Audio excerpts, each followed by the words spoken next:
The massive screen in Earth Defense Command lit up with an unknown signal. Admiral James Walker stood frozen, his coffee cup halfway to his lips, as golden letters formed in the air above their main display. It was happening. After centuries of looking to the stars, first contact had arrived. But not in the way anyone had hoped.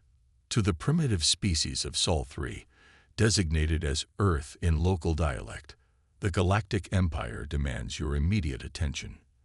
The message floated in perfect English, somehow translated from whatever original language it had been sent in. Around the command center, dozens of military personnel stared at the screen, their regular duties forgotten. "Sir," Lieutenant Rogers spoke up from his communication station, "we're detecting a large object decelerating at the edge of our solar system. It's massive." Walker placed his coffee down carefully. 25 years in the Earth Defense Force hadn't prepared him for this moment. "Put it on screen," he ordered, his voice steady despite the tension building in his chest. The image shifted to show a vessel that defied comprehension. It was shaped like a perfect diamond, its surface gleaming with a metal that seemed to absorb and reflect light at the same time. The ship was easily the size of a small city. "They're broadcasting again, sir," Rogers reported. The golden letters reappeared. "Your species will receive one diplomatic vessel. Prepare your leadership for first contact and Imperial evaluation. Resistance is inadvisable. Your technological level has been assessed as Category 7. Primitive spacefaring species." Walker's jaw tightened. Humanity had just landed its first colony on Mars, and these beings were already classifying them like insects in a collection. The next 12 hours passed in a blur of activity. Global leaders were contacted, emergency meetings were held, and military forces worldwide went on high alert. Though everyone knew their weapons would probably be useless against beings who could cross interstellar space so easily. The diplomatic vessel arrived exactly when they said it would. Unlike its massive parent ship, this one was smaller, though still impressive, about the size of an aircraft carrier. It hovered over the agreed meeting point in Geneva, Switzerland, its presence casting a literal and figurative shadow over the gathered world leaders. Walker stood at attention as the alien delegation descended from their ship on a beam of light. The beings that emerged looked surprisingly humanoid, though their skin had a metallic sheen to it, and their eyes glowed with an inner light. Their leader, who introduced himself simply as the Imperial Observer, stood a full head taller than the tallest human present. "Your species has 30 standard solar rotations to accept Imperial rule," the Observer announced without preamble. His voice was smooth, almost artificial in its perfection. "This is a generous offer. Most species at your development level are simply processed for resource extraction." The UN Secretary-General stepped forward. "Surely we can discuss terms. Earth has much to offer as an independent ally." "You misunderstand," the Observer cut in. "This is not a negotiation. The Empire spans 50,000 systems. Your world's resources and strategic location make it valuable. Your species' survival is optional." Walker felt his blood boil, but years of military discipline kept his face neutral. He noticed something interesting, though.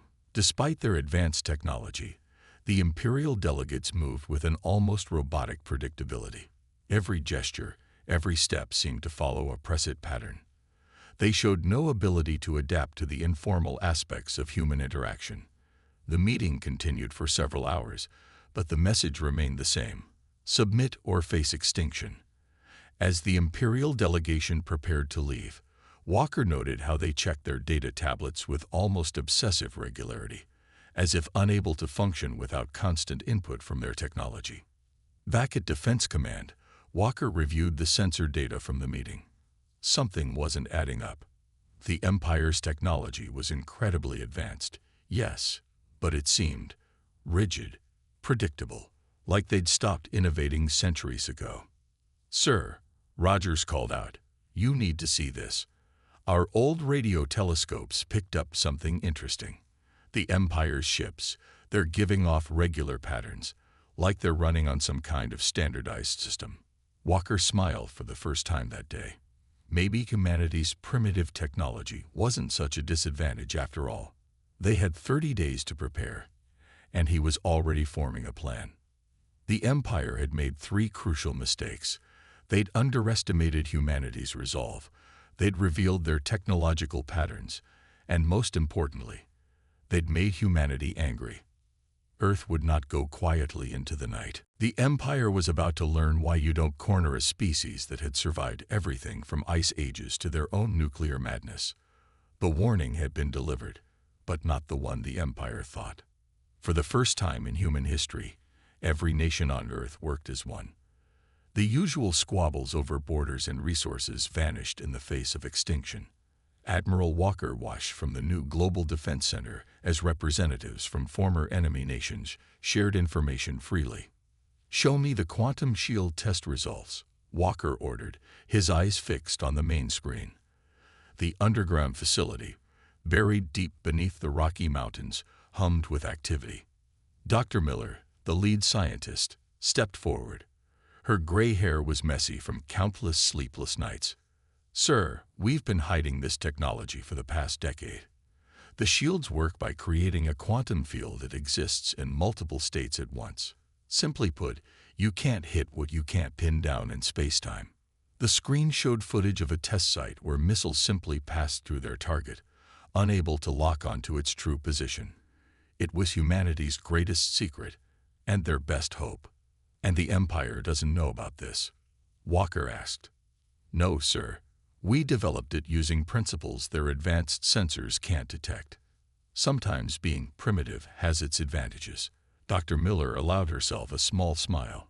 "Their technology is so advanced, it's actually blind to some of the basic forces we still work with."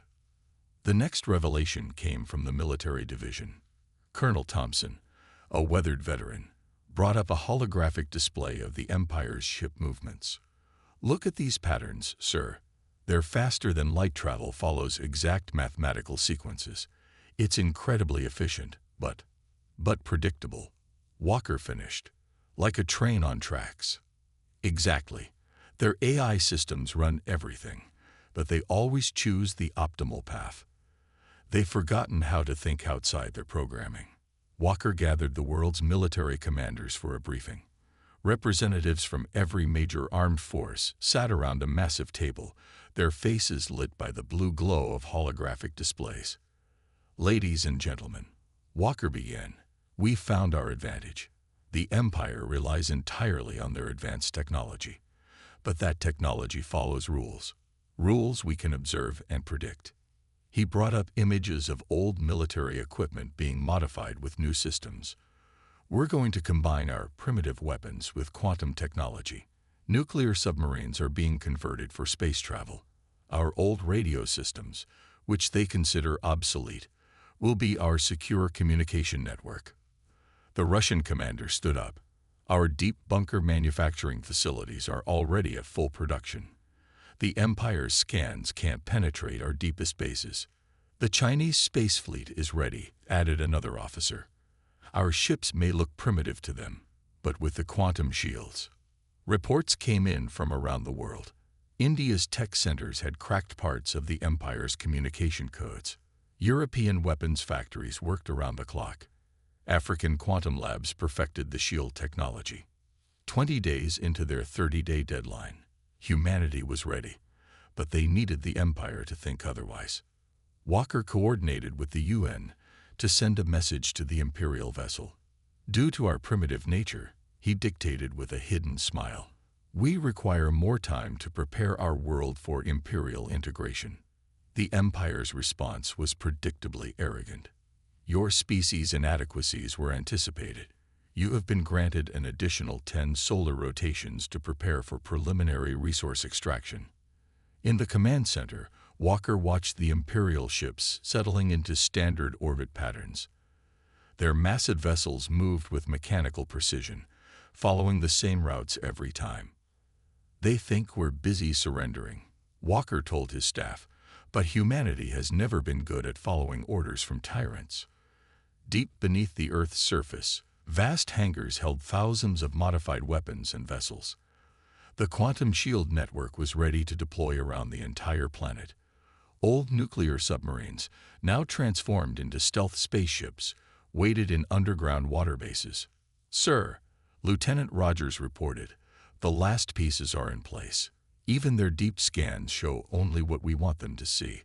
A primitive world preparing to submit." Walker nodded, thinking of humanity's long history of fighting against overwhelming odds. "The Empire thinks they're watching us dig our own grave," he said quietly. "They don't realize we're actually building their tomb." The Empire had given Earth 40 days to surrender. Instead, humanity had used that time to prepare the biggest surprise in galactic history. The Empire made its first move exactly as Admiral Walker predicted. Their massive ships descended toward Moon Base Alpha, weapons charging with a bright purple glow that lit up the lunar surface. "Your primitive species requires a demonstration." The Imperial commander's message blazed across all Earth's communication channels. "Observe the price of defiance." In the Global Defense Center, Walker stood calmly. "Is everyone in position?" "Yes, sir," Lieutenant Rogers replied.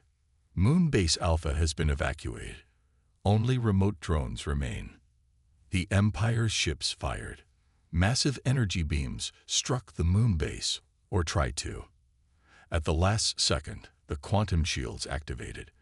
The devastating weapons passed harmlessly through the base, their energy dispersing into multiple quantum states. For 3 full seconds, there was complete silence in the command center. Then Walker gave the order they'd been waiting for: launch Operation Ghost. Across Earth's surface, hidden silos opened. But instead of traditional missiles, these launchers held something new. The projectiles looked old and primitive, exactly what the Empire would expect from Earth. Their sensors registered the launches but classified them as minimal threats. That was their first mistake. The missiles approached the Imperial ships, their trajectories seemingly random and crude. The Empire's automated defense systems didn't even bother to engage such primitive weapons. Their sensors showed the missiles would miss by miles. That was their second mistake. "Quantum shift, now," Walker commanded. The missiles suddenly shifted reality states. Their quantum drives activated, and they appeared exactly where they needed to be, inside the Imperial ship shields. 3 massive explosions lit up the space around the moon. The Imperial ships, their shields designed to stop energy weapons and advanced projectiles, had no defense against weapons that could change their quantum state. "Direct hits," Rogers reported, his voice steady despite the excitement. 3 Imperial capital ships destroyed, no survivors detected. The remaining Imperial ships broke formation for the first time since their arrival. Their perfect, predictable movements turned chaotic. Emergency signals filled the communication channels. "Impossible."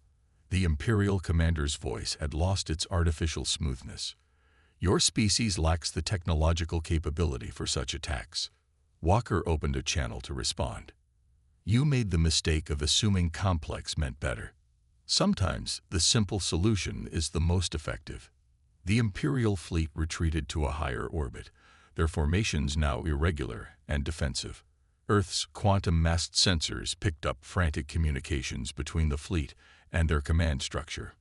In the Global Defense Center, the victory celebration was brief. They had won the first battle, but Walker knew the war was just beginning. "Status report," he ordered. "Sir, all missile platforms report successful launches and minimal ammunition expenditure," Colonel Thompson reported. The quantum masks worked perfectly. Their sensors never saw the real trajectories. "The shields?" Walker asked. Dr. Miller checked her readings. "Operating at full capacity. The energy weapons passed through our facilities without causing any damage. The Empire still can't detect how we're doing it." Walker studied the tactical display. The Imperial ships had fallen back to their standard defensive formations, but their movements were different now. Less confident, more cautious. "They're adapting," Walker noted, "but they're doing it slowly, following their programmed responses. Their AI needs time to develop new strategies." "Sir," Rogers called out, "we're detecting new signals. The Imperial commander is requesting reinforcements from their main fleet. Walker nodded. They had expected this. How long until they arrive?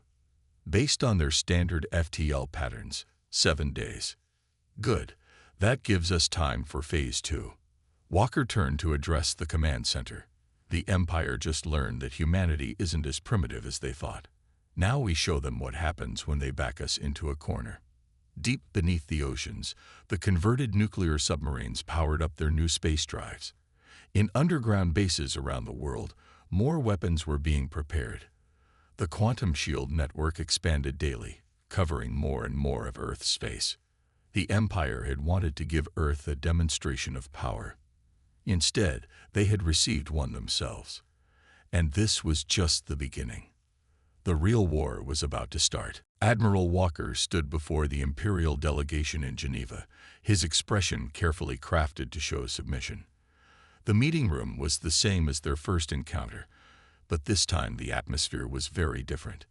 "We wish to discuss terms of surrender," Walker said, forcing his voice to waver slightly. Behind him, Earth's representatives hung their heads in well-rehearsed defeat. The Imperial observer's metallic skin gleamed as he looked down at the humans. "Your primitive weapons achieved temporary success through random chance. The Empire's main fleet will arrive in 5 days. Surrender is your only logical choice."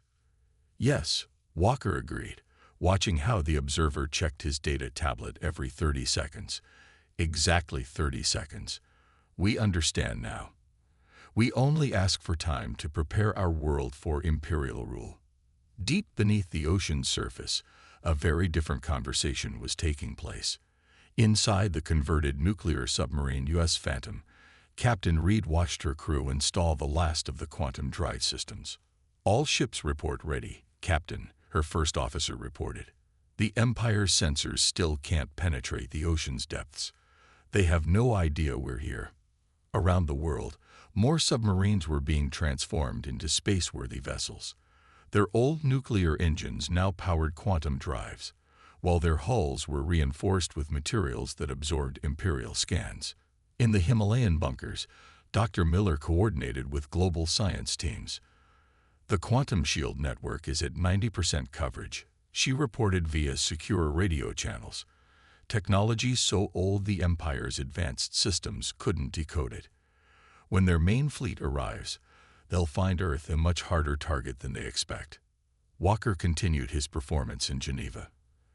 "We're deactivating our defense systems as requested," he told the observer, watching the aliens' reactions carefully.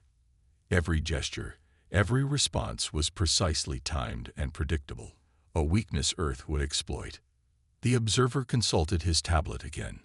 "Our scans confirm your compliance. Your species shows wisdom in accepting Imperial guidance." What the Empire's scans actually showed was exactly what Earth wanted them to see. The quantum shields masked all real activity, showing only images of a defeated planet preparing for conquest. In secret bases across the globe, production continued at full speed. The Empire's standardized scanning patterns meant Earth knew exactly when and where they would look. Moving resources and ships between those predictable scans had become almost routine. "Admiral," Lieutenant Rogers reported via his secure radio, hidden beneath the illusion of a simple writing pen, "the nuclear subfleet is ready. All 20 vessels have been converted. They're maintaining position in the deep ocean trenches." Walker gave no sign he heard the message as he continued negotiating Earth's surrender. The Empire's representatives remained focused on their tablets, their AI systems processing everything through standard diplomatic protocols. They never noticed how Earth's representatives always seemed to know exactly where to stand to avoid Imperial scans. They didn't question why humans still used primitive radio communications instead of adopting Imperial technology. In orbit, the damaged Imperial fleet maintained their standard patrol patterns, their AI systems unable to conceive that a primitive species could deceive them. 5 days. That's all Earth needed to finish its preparations. The Empire's main fleet would arrive expecting to find a conquered world ready for processing. Instead, they would face humanity's full strength. The submarine fleet was Earth's secret weapon.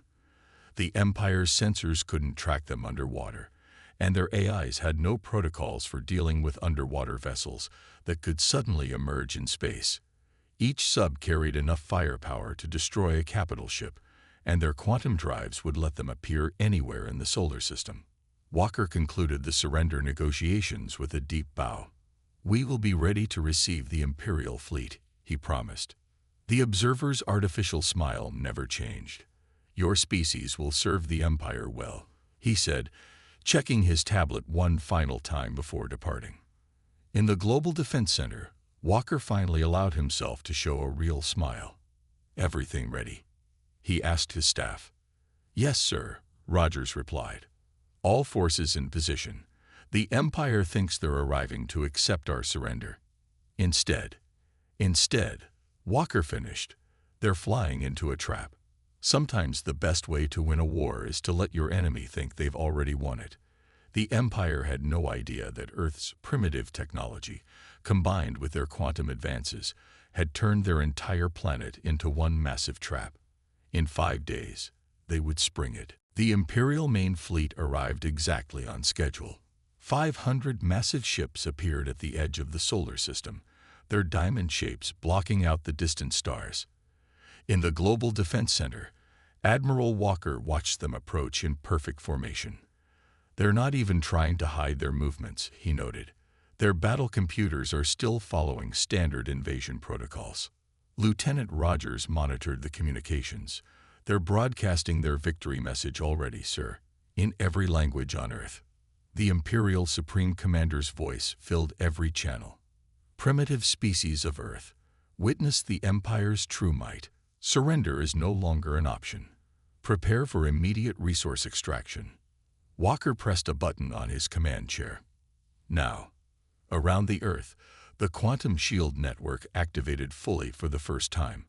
A shimmer passed across the planet's surface as reality itself seemed to twist.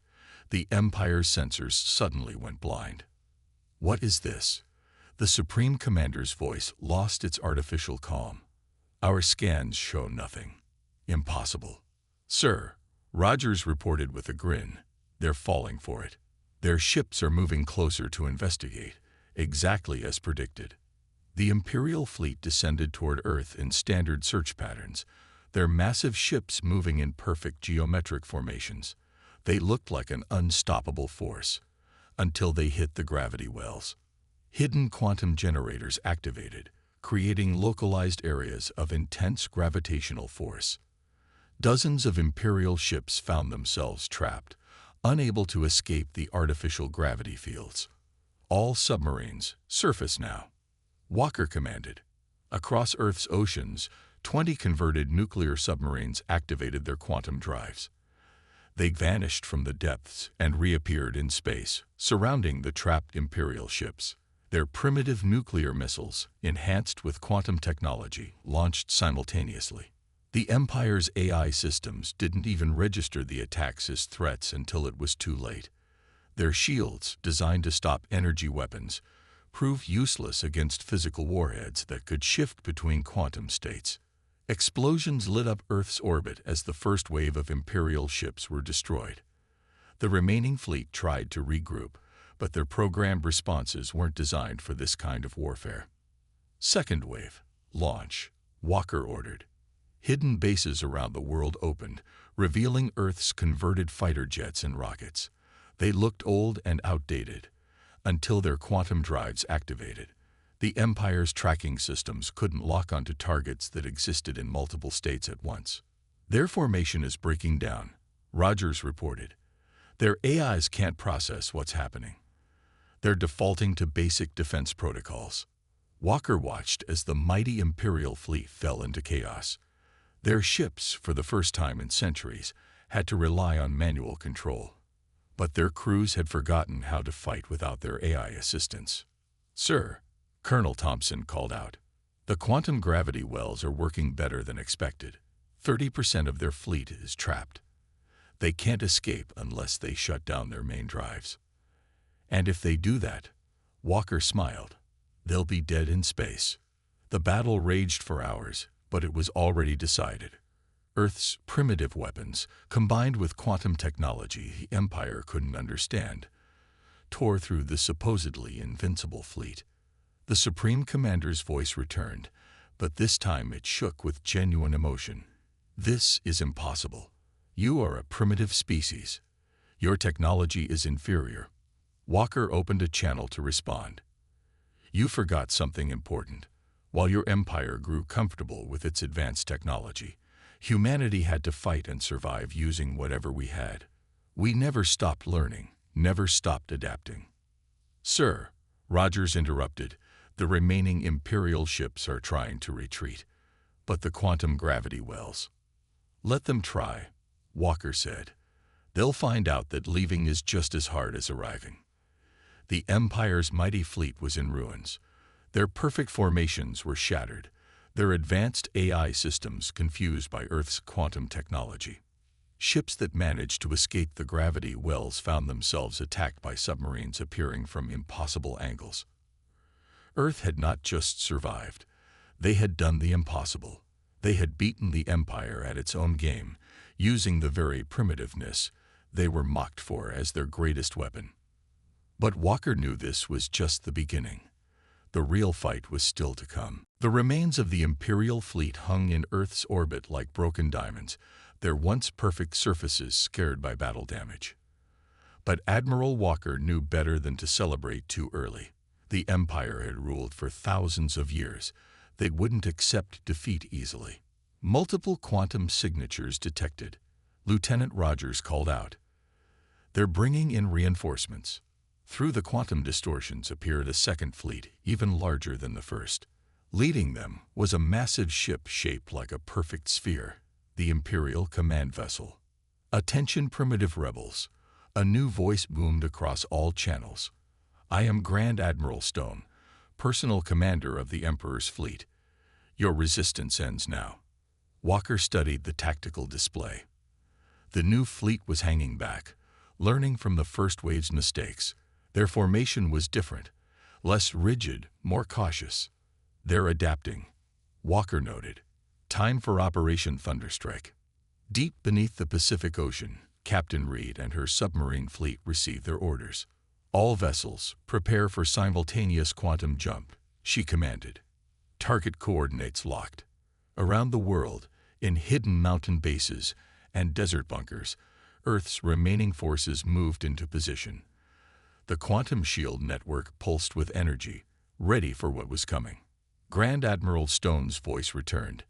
"Your primitive trickery worked once. It will not work again. Our systems have been updated. Surrender now, and your species might survive as labor units." Walker pressed a button, opening a channel.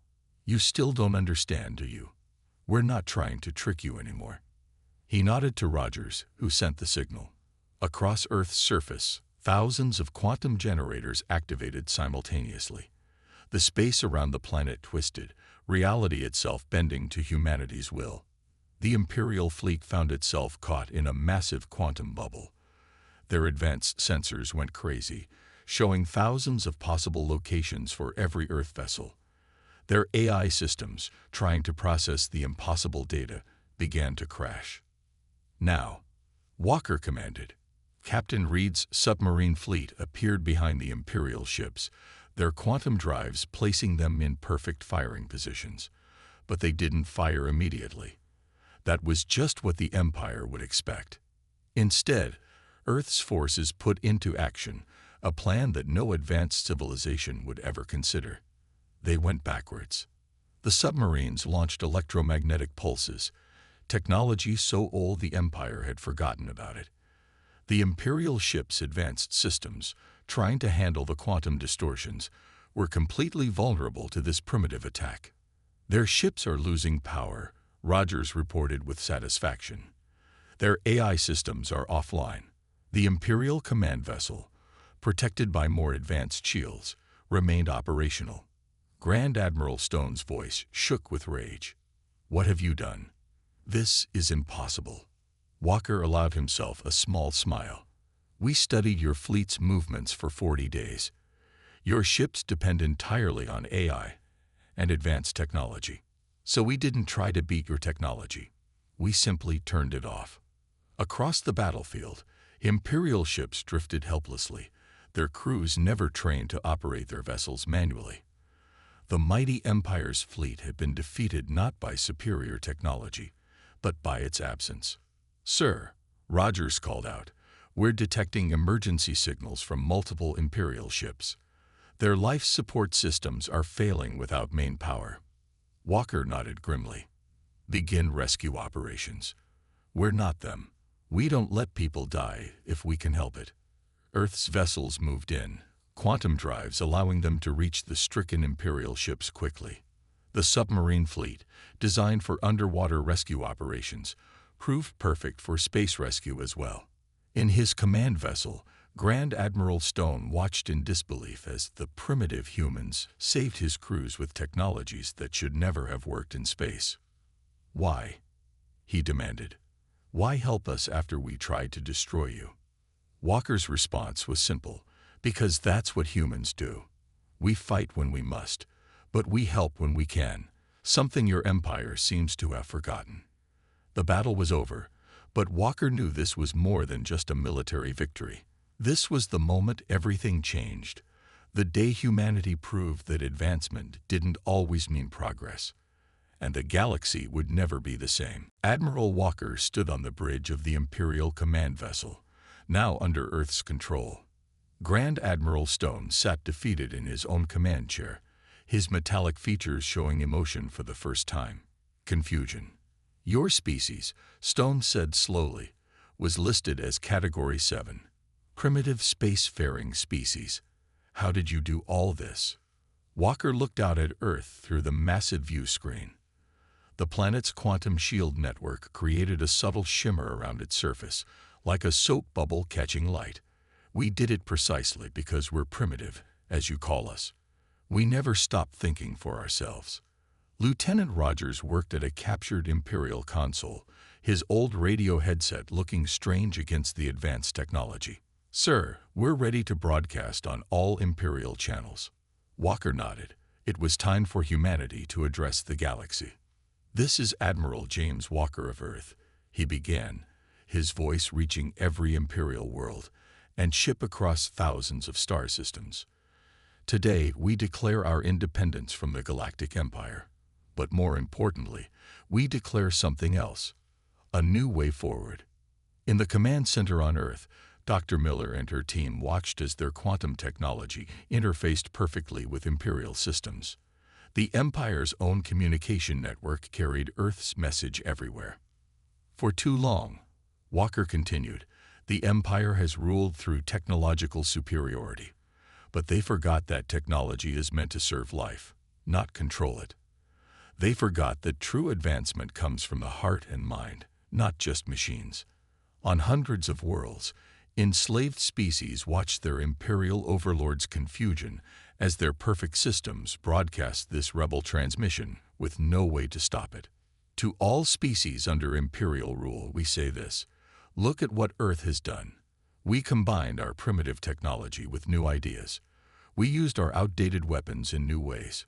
We proved that being less advanced doesn't mean being less capable." Grand Admiral Stone shifted uncomfortably as reports flooded in from across the Empire. Already, 3 systems had declared their support for Earth. More were following. "To the Empire, we make this simple demand. Leave Earth's space. Never return. We will share our quantum shield technology with any world that wishes to be free. You called us primitive, but we'd rather be primitive and free than advanced and enslaved." Walker turned to Stone. "Your fleet is defeated.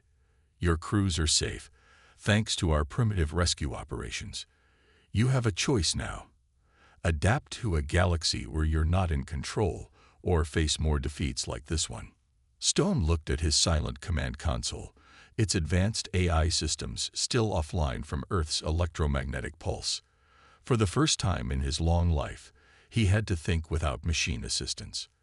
"The Emperor will never accept this," Stone said finally. "The Emperor doesn't have a choice," Walker replied. "Look around you. Your mighty fleet was defeated by submarines and simple radio waves. How many other primitive species have solutions you never considered? How many worlds are ready to think for themselves again? Reports continued to pour in. A dozen more systems had declared independence. Imperial ships everywhere found themselves facing resistance from worlds they'd thought safely conquered. In the Global Defense Center, celebrations began as the news spread. Humanity hadn't just defended Earth, they had sparked a revolution across the galaxy. "Sir," Rogers called out, "we're receiving messages from other worlds. They're asking for help, for our technology." Walker smiled. "Tell them we'll do better than that. We'll teach them to think for themselves again, to combine their old ways with new ideas, to remember that the strongest weapon isn't technology, it's the will to be free." The Empire's perfect order was crumbling, replaced by something messier but more alive. Across the galaxy, species began to remember their own primitive solutions, their own unique ways of thinking. Earth had done more than win a war. They had shown the galaxy that true advancement wasn't about having the most complex technology. It was about keeping your humanity, or whatever your species' equivalent was, while moving forward. The Empire's age of cold perfection was over.